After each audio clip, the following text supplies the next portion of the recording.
Civil danger warning. A disaster of unknown type has occurred. Normal programming has been suspended. Gary,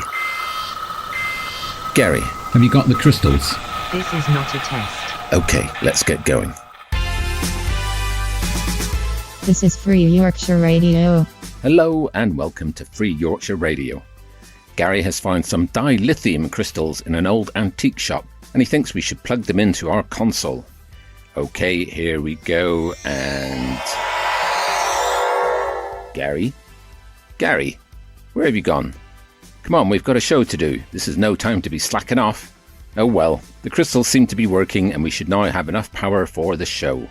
My name, of course, is Lloyd Becklesnip, and we'll be bringing you all the latest government-approved news and stories from the glorious Free Republic of Yorkshire, the mightiest of the many new nation-states that, several decades ago, emerged from the troubled era that was early 21st century Britain. In this episode, we talk to tech billionaire Ron Sufjuse about an exciting new product. I go on a diplomatic mission to Lancashire to meet with rival radio duo Bacon and Eggs. And we have an undercover report from a Skelmanthorpe Street Council meeting that will be of interest to anyone planning their own conservatory. But first, it's time to announce the winners of this year's Yorkies, the prizes given to the citizens that have made an outstanding cultural contribution over the last year. Congratulations to Melanie Swipes, who has won in the horticultural section for growing a hollow carrot that can also be played as a recorder. Congratulations again to Melanie Swipes, who has won in the musical section for her 4.5-hour suite dedicated to King Geoffrey, played exclusively on an orchestra of her carrot recorders. Congratulations again to Melanie Swipes, who has won in the cinema section for her 7-hour adaptation of the King Geoffrey suite into a lavish musical box office extravaganza. Congratulations again to Melanie Swipes, who has won in the media section for her 13-hour behind-the-scenes Netflix saga, detailing the growth of her carrots, her learning how to play them, and every single little obstacle she overcame to finally realise her vision. And lastly, in the section of who has made the largest contribution to Yorkshire culture in the last year, congratulations to Bernard Swipes, who last Tuesday boiled and ate all of Melanie's carrots. Thank you, Bernard. And now it's time for our exclusive chat with tech billionaire Ron Sufjuse. You're listening to Free Yorkshire Radio. And so I have in the studio the CEO of Things. It's Mr. Ron Sufjuse. And he's here to announce an exciting new product. It's been very mysterious. You've been hyping this up for quite a few weeks, but we still have no idea what it is. Mr. Sufjuse, are you able to reveal all, or are you going to be a bit mysterious for a bit longer?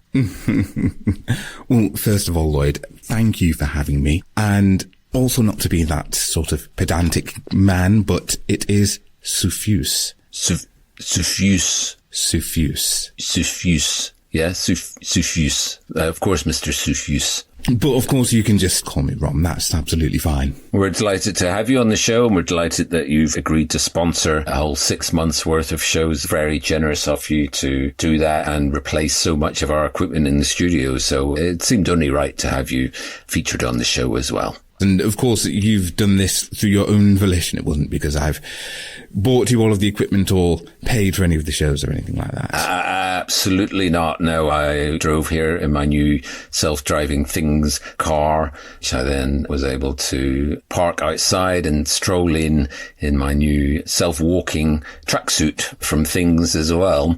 Then I was able to relax into my self-seating chair. But that's all a pure coincidence that we happen to be featuring you as well at this time. We've been keen to have you on for quite some time anyway. We're very excited that you're here now. Absolutely brilliant. So, of course, I do have finally an announcement to make about this project that is going to change the game. Really, it's about safety, protecting your family, protecting what is yours. Mm-hmm. It is an autonomous residence defense system. Ooh. So an ARDS. Yes, because of course it makes your house, I mean, I don't want to say you people, but, people in Yorkshire, you would say if something was, solid, you would say it was hard. If someone knows how to look after themselves, you go, they're re-hard. And it is designed to protect your home, protect you, protect everybody that you love. If somebody comes to your house, what do you normally do? Do you run to the gun room or reach for a knife or something and try and take them on yourself? What do you do, Lloyd? I'm obviously very prepared to defend my family to the hilt if I think we've got a fighting chance. Most of the situations I've assessed, I've definitely thought that it would be safer for me to run and lock myself in the basement until the trouble passes and let the kids deal with it. And that seems to be working out for me. Well, this is the thing. Now, you don't have to worry about that. You don't have to run down into the basement and cower. You can stand your ground.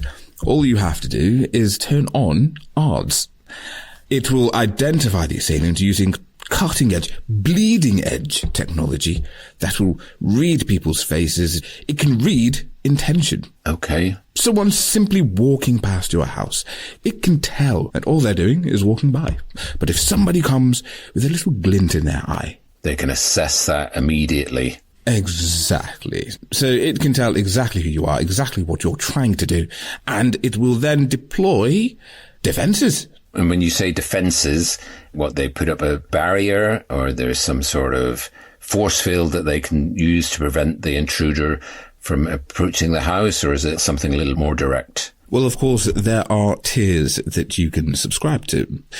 You can have the starter tier. Mm-hmm. It really is just defenses. So a barrier goes up, maybe some noises to try and bewilder the assailant, something to really buy you time, so that you can prepare yourself for death. Yes, make peace with your maker. Exactly. Get your affairs in order, all that kind of thing. But we also have the second tier, which is the fighter tier. So basically you have a position in your home, right? And having read the assailant, the system will equip you with the tools, with the exact weapons needed to take on that particular assailant. So if somebody comes with, a flamethrower. Yes. You'll be equipped with a fire extinguisher with a bayonet. Wow. Obviously, most of the gadgets in our house are now equipped with some sort of rudimentary form of AI. And I've heard that the ARDS system can actually recruit the objects of your house in order to turn them into the defense. So a toaster can become a kind of hand trap. The Hoover can be attached to the bathtub and become a water cannon. Are there any other innovations that you've come across the ARDS being able to work out? Because it's almost like a self-aware artificial intelligence itself. Well, yes, exactly. It is self-aware. It is artificial intelligence. And yes, it can basically learn what you have in your house. I mean, you do have to give it all of your data, all of your information, even things in your past. It might not seem relevant, but it is. It definitely is.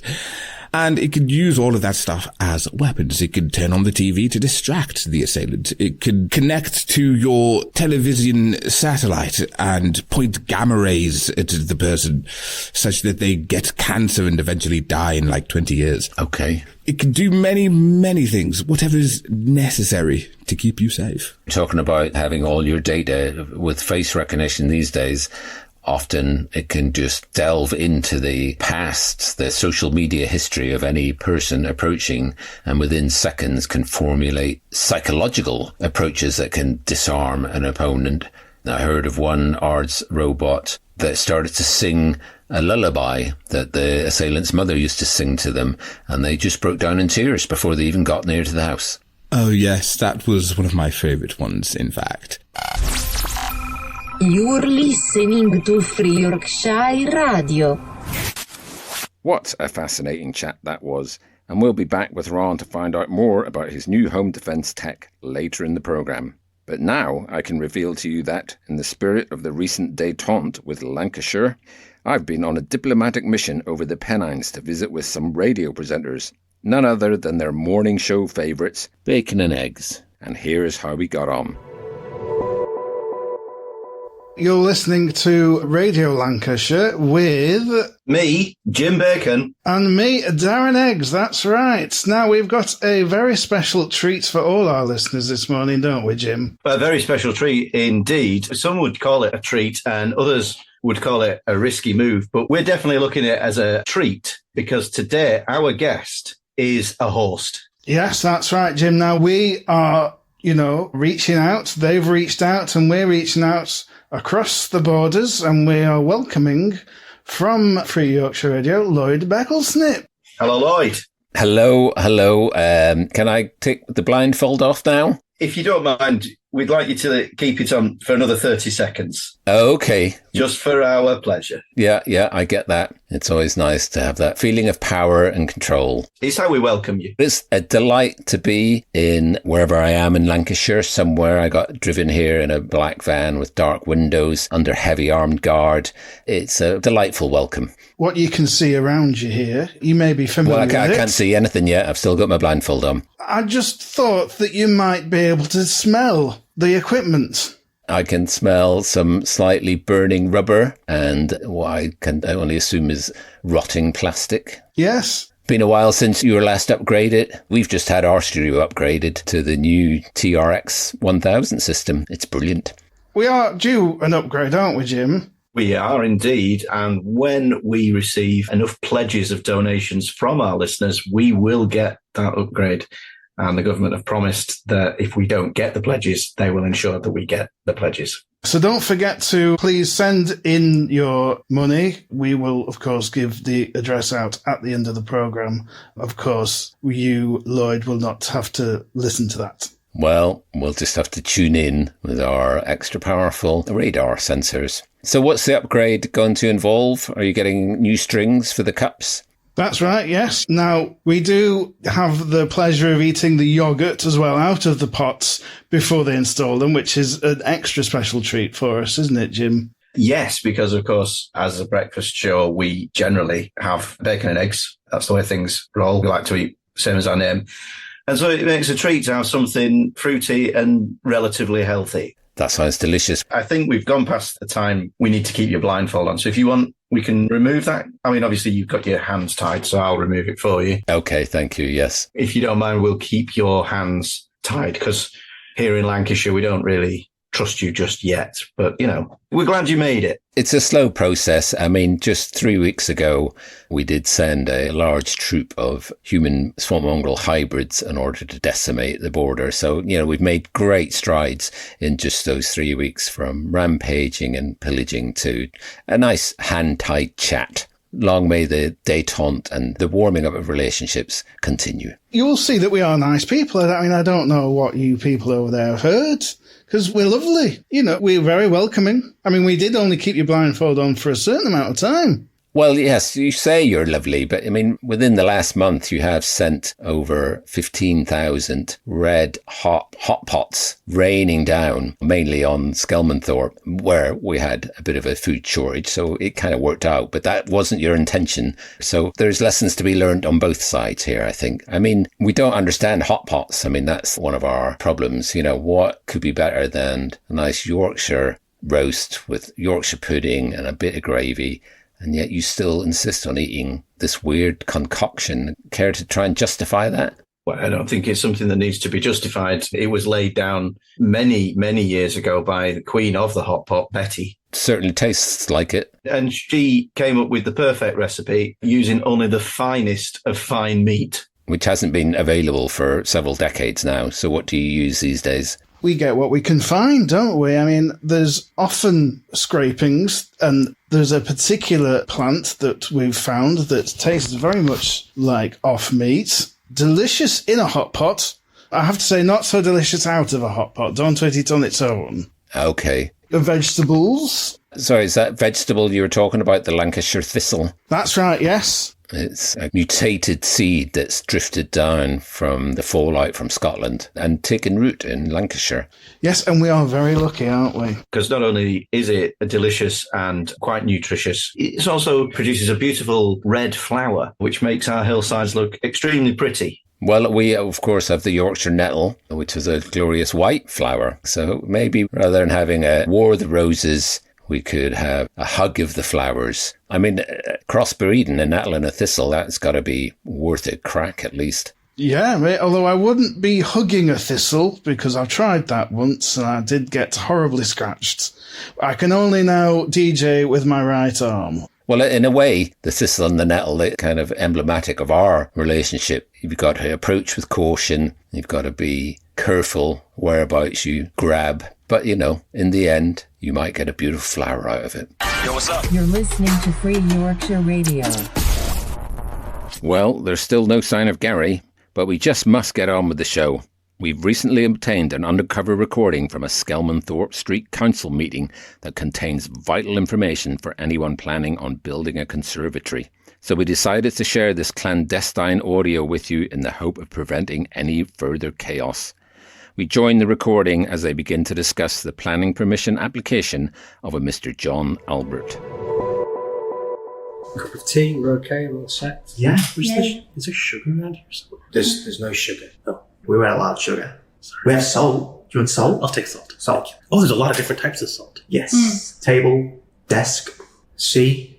I'll take the pink salt. Sorry. Sorry. I don't want to make this all about me. Good morning, everyone. Welcome to our street council meeting. Mm-hmm. Okay, we're all here to talk about John Albert's conservatory and whether we allow and give planning permission to John for his new conservatory. Mm-hmm. Yes. Great. Is there a process for I mean, because John's here, I don't know if he should speak first or not. We don't want John involved at all. So I'm not allowed to speak or anything? I feel like I should be allowed to say something, especially since I helped with the salt thing. You did help with the salt thing. Fine. Okay, you can be part of the meeting, but we strike everything off that he says, okay? That's fair. Yeah. Basically, you're ignored, John, okay? It's not censorship, though. No, it's not censorship. Right. But we just ignore what you say. Yeah. Well, so it's not going to be reflected in the notes? Yes. Right, yes. Not part of the official record. Yes. Okay. Are we taking notes? Yes, we are. We are taking notes. Yes, definitely are. Yes. And I will take the notes. Thank you. Okay, so John's conservatory. Oh, I'll just say that it's, I'm sorry to be very direct. It's an eyesore. It's an eyesore. He's not there. Just ignore him, okay? Right now the notes reflect I'm talking to myself, I think. Anyways, it's an eyesore. I apologize to nobody. But to John, but to nobody. But it's an eyesore. Caroline? Yeah, I just have an issue that you've already started building it. I've seen the things getting delivered. Mm-hmm. The panes of glass. Yeah, and I've seen at the bottom bit go in already. Foundations. Yeah. So you're admitting that you're already in the process of building it without street community permission? Well, I'm curious how that's going to look in the notes because you're asking a question to no one. That's right. Caroline, so have you seen the fact that he has started on the foundation and taken delivery of the glass? Can you say clearly for the notes, please? Clearly for the notes, I have seen that. I even had to take in one of his deliveries because he wasn't in. Oh, which thank you for as well, because he wanted to put it in the bin. And I was like, no, everyone's going to go looking in the bin. That's what people do now. You go around and you go to whatever bins are left and you look inside for rations. Did we not do that? I don't do that. I don't do that. You guys don't look. You guys don't.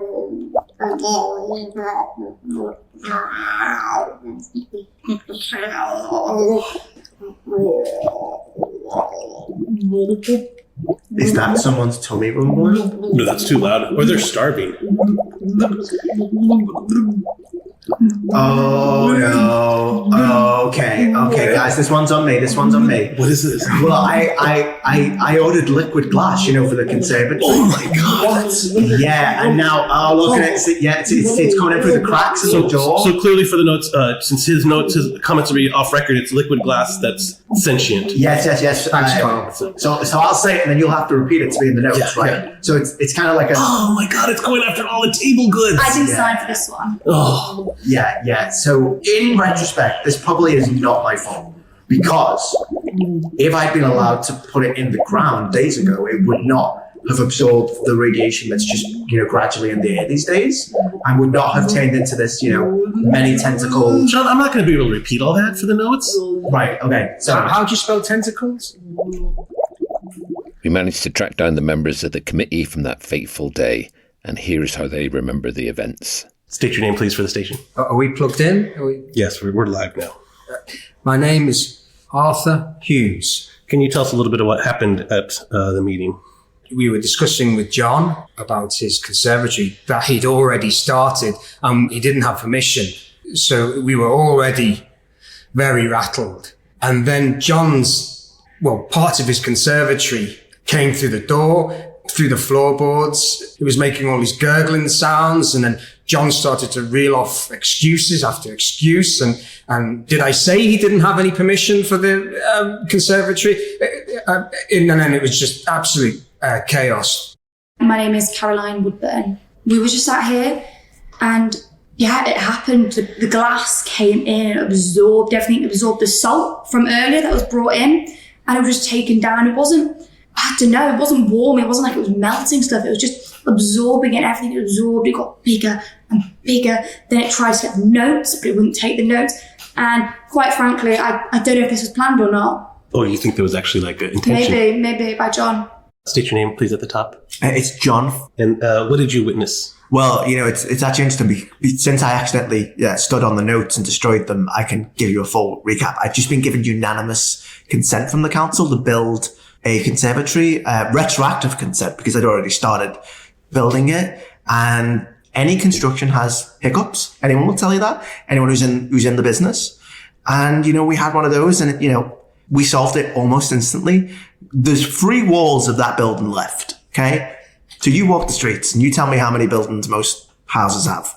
So did John get the rights to build his building? No, not at all. No decisions were made on that day. Well, we couldn't make any decisions above the screams. So I had my notes in my hand, and then I'm afraid I lost them. But certainly you should ask Caroline and everyone else that absolutely no decision was made on John's conservatory. So Caroline, you seem to be the only one that has acknowledged that there was a living glass in the room. I've seen John's conservatory being built. I know it's there. I know he didn't get permission. But I think everyone was so focused on that fact that when the thing came in, they weren't really bothered. They were still trying to get to the point of if John's allowed the conservatory. John doesn't care if he's allowed the conservatory or not. It's been built. It's being built. But this glass came in and disturbed the whole meeting, and they were still focusing on the conservatory. It's just on their mind all the time. John, right? Yes. Any final words on this? Well, I'd just like to put forward a little known condition called situation awareness blindness, which is sometimes when, construction hiccups happen, people involved in the hiccups misremember the events. So I just kind of want that on record in case anyone's stories don't line up. This is Free Yorkshire Radio. Sorry, I'm just having to plug in some cables under the desk here. Oh, Gary, you're back. Say, where did you get that red top from? Never mind, give me a hand here. What are you going on about? Cling on? The only thing you need to cling on to is your job, because it is hanging by a thread. Now help me under this desk. Gary? I don't believe this. He's gone again. Well, on with the show, I guess. Whilst I fix this, we can return to our chat with tech billionaire Ron Sufjuse. He begins by explaining the benefits of psychological warfare. Psychological warfare, I feel like it's a type of warfare that really gets overlooked.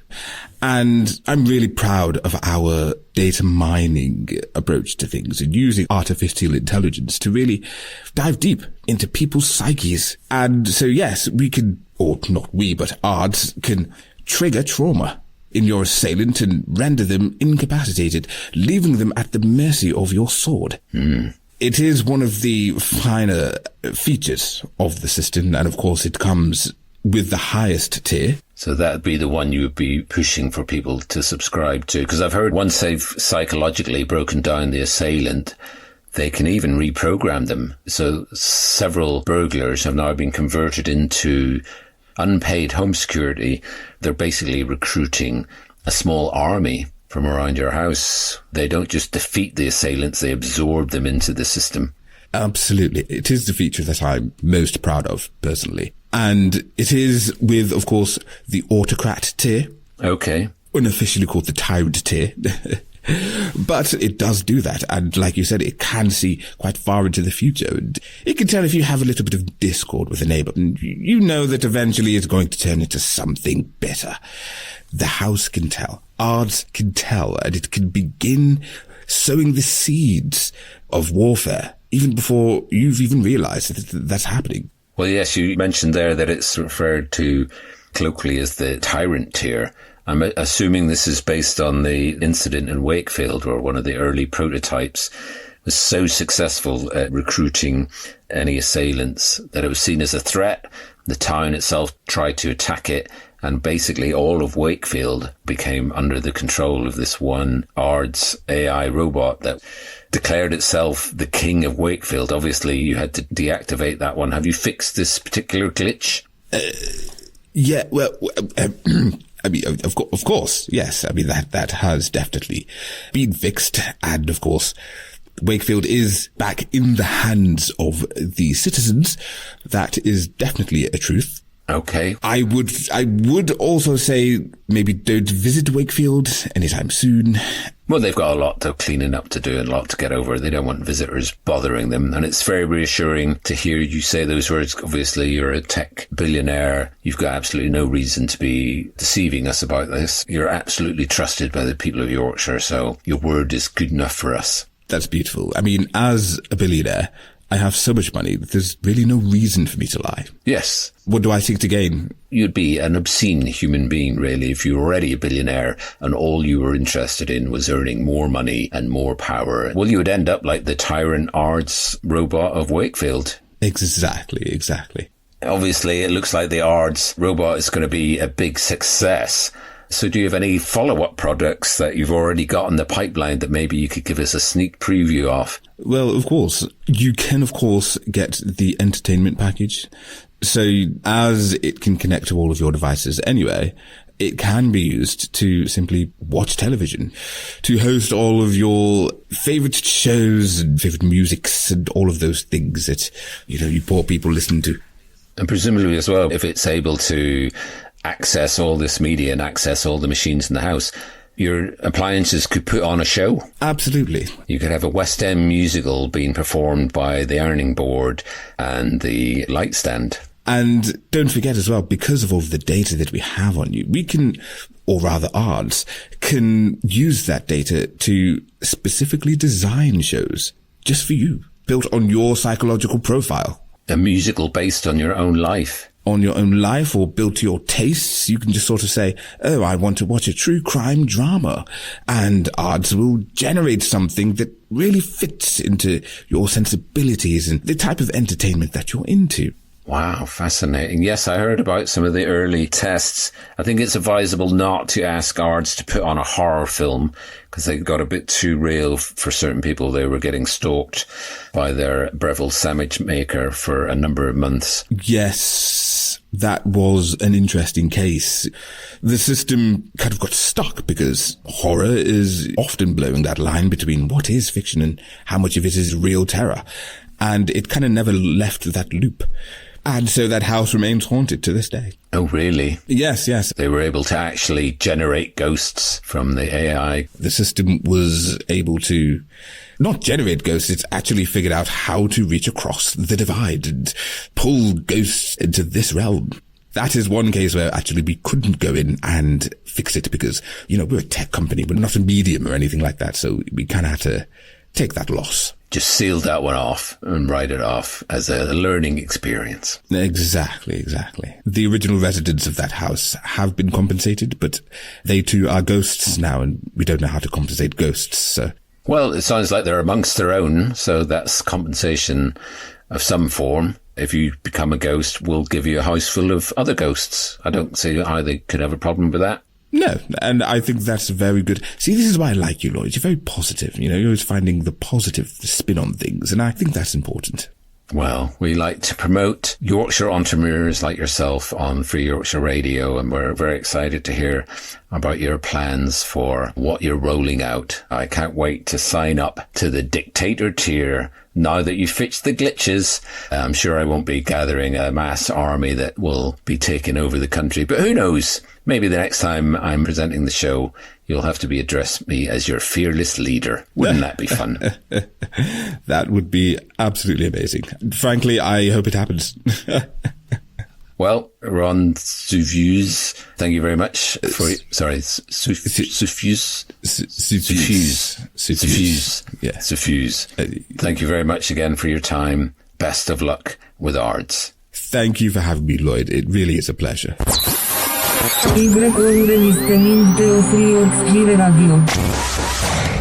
And that should fix it. Oh, is that you back, Gary? Oh, hello, miss. Where did you come from? You're awfully green looking. Are you unwell? And you must be cold with just that space bikini on. Let me get you a nice cup of cocoa and a blanket. While I attend to this young lady, we can return to our chat with Lancashire DJs Bacon and Eggs, as they were about to play us some music that would hopefully begin to heal the rift between our two great nations. Well, I think that's brought us up to a nice time to play our first track of the morning, The Nettle of Yorkshire. The Nettle of Yorkshire, the grand old folk song. So it's always been a favourite track of mine. Brings a little tear to my eye. So let's hear a little bit of that now. In the fields of Yorkshire, where the wild winds sweep, there grows a green herb, prickly and deep, with leaves like a nettle and stems so unkind. The nettles of Yorkshire, they sting and they bind. They hide in the hedgerow and dance with the breeze. Their sting is a warning, a delicate tease. Best not to cross them, these feisty green foes, for those nettles of Yorkshire, they know how to pose. Oh, I was very emotional, very emotional. I almost felt what it was like to be in Yorkshire then, almost. It was very beautiful. I know. It just gets me every time. It makes me think of home. Let me dab your eyes with your blindfold. There oh, thank you. There you go. Yeah. I won't jab too hard. But yeah. Sorry about that. Okay. Sorry. It's just when I get close to a Yorkshireman's eyes, I can't help but jab. Old habits do die hard. I do apologise. There was no genuine malice meant in that at all. As long as it's accidental malice, that's perfectly acceptable. But thank you for playing such a gorgeous song on your radio station. Hopefully that's let your audience know a little bit of what it feels like to be a Yorkshireman. And, I confess, yes, we have been a bit too prideful in the past, trying to create a 500-mile scorched earth border around all of Yorkshire. We recognise with hindsight that was maybe a step too far and we're willing to make amends for our past deeds. Also foolish and dangerous considering that Yorkshire is coastal. Well, yes, a lot of boiling seas going on. I mean, we got a lot of cooked fish out of it, so it wasn't a complete waste of time. But yes, eventually we figured out that no matter how many times you boil the sea, more sea just comes in to fill the sea that's just evaporated. It took us a good 5 years to figure that out, but our engineers got there. That seems quick, in my opinion, for a Yorkshireman. Well done. Should be proud of that. We were. We celebrate it to this day. What do those celebrations look like? Well, there's a lot of boiled fish involved. It's actually illegal to fry fish now in Yorkshire. Boiled fish is the government mandated way. It's boiled fish heads all round every June 23rd. It's a glorious day, although it's quite a smelly day as well. It sounds it. Mm. Well, you did talk about hot pots, and we did have a nice surprise for you. We thought that we would surprise you with our very own breakfast Jim Bacon and Darren Eggs speciality hot pot. Wow. Has it got bacon and eggs in it? It does not, I'm afraid, because unfortunately we cannot have eggs anymore since a lot of them are, well, there's a lot of mutants around and you never know quite what's going to leap out at you. But we have eggs and bacon in spirit in them. Okay. So you don't have any chicken eggs, but some insect eggs? Yes. Ah, nice. Jim, do you want to do the honours? In an unusual move, because we did hear about the old boiling of fish, we have actually boiled this hot pot. Is that Lancashire thistle? Yeah, we've garnished with thistle. Oh, nice. Now, obviously, can't untie your hands just yet because don't quite trust you. Would you rather eat this out of a trough or have me spoon feed it to you? I think I'd like you to spoon feed it to me. It does look quite hot. It is bubbling quite a bit. It's bubbling. We've baked it in an oven and then we've boiled it in boiling oil. And we've not wiped any of that off, so I'll get a good mound of it here. And in it goes, open wide. Sorry. No, that's my cheek. Yes, no, that's my ear. Sorry. Oh, that's gone right down my top. I can't. Apologise. It's in my nature to more or less torture someone from Yorkshire. I do apologise. It has burned through the bindings around my hands as well. So I am now able to activate the locator that I have in my pocket. And I just want to broadcast this message to my own government. You can launch the missiles now to the location. I have identified it. I'm sorry, guys. You have now 3 minutes in order to evacuate the station. The missiles are on their way. This is another successful mission by Agent Becklesnip. And I'm out of here. Jetpack and activated. Damn it. Listeners, I can't help but say I feel pretty betrayed. Yeah, we have you here in the full friendship. And look what you've done. I mean, this is just typical, isn't it? Typical. Typical, absolutely typical of a Yorkshireman. He's now shouting abuse at us from distance. I hope you can't hear it. And that hot pot was absolutely rank. It was the worst thing I've ever tasted in my life. How dare he was bringing down the hot pot, Betty's hot pot. That's worse than the missiles. Well, I'm sorry, Jim, but I'm going to stay here in honour of Lancashire. I am going to stay with you too, Darren. There's no way I'm leaving Lancashire just because it's going to get missiled. You're listening to Free Yorkshire Radio. Well, Gary is back, but he now seems to have lost his top. And there's also a large green man who doesn't look too happy about me sharing a cocoa and a blanket with this young lady. So I reckon it's time to drink up. And I guess that's the end of another show. Cheerio, and until next time, may all your brews be strong, may all your puddings be fettled, and may all your swamp mongrels be radiation-free. Ta-ra! Communications have been severely disrupted. Make sure you have food, water, and a battery-powered radio with you. This is not a test. Hi, thanks for listening. I'm Noel Curry, and this show featured Edgy Osigwe as Ron Sufjuse, Anthony Barnish and James Carmichael as Bacon and Eggs, and David Escobedo, Paul Quinn, Florence Pitt Knowles and Stu Hughes as the members of the Skelmanthorpe Street Council Committee. You can find out more about these wonderful improvisers in the episode notes, and you can follow this podcast on Facebook at Free Yorks Radio. We'll be back again soon, but if you enjoyed this, then you know what to do. Please subscribe, share, rate and review. Thanks. Yo, what's up? You're listening to Free Yorkshire Radio.